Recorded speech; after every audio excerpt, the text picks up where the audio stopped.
నేనే మిమ్మల్ని ఓదార్చువాడను. యెషయా 51:12.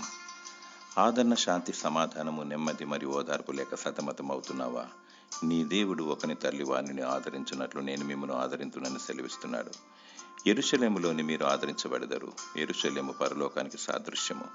ఈ లోకంలో ఆత్మ విషయమై, నీతి నిమిత్తమై మరియు ప్రభువైన యేసు నామమును బట్టి శ్రమపడినచో పరలోకములో నెమ్మది కలుగును. దుఃఖపడు వారు ధన్యులు, వారు ఓదార్చబడదురు. నిందలను భరిస్తూ, అవమానమును మరియు శ్రమలను సహిస్తూ అంతం వరకు తన సిలువనెత్తుకొని పయనించువాడే పరలోకానికి హక్కుదారుడు. కష్టాలు, సమస్యలు, ఇరుకులు, ఇబ్బందులు మరియు నిన్ను కృంగజేసే పరిస్థితులు ఎన్ని ఉన్నా అధైర్యపడకుము. నీ దేవుడు మాట తప్పనివాడు. భక్తి విశ్వాసము కలిగి బుద్ధిగల కన్యకల వలె వధూ గుంపులో ఉండుటకు సిద్ధపడుము. కనురెప్పపాటును ఎత్తబడెదవు. దేవుడు నీకు ధైర్యమును నెమ్మదిని దయచేయునుగాక. ఆమేన్.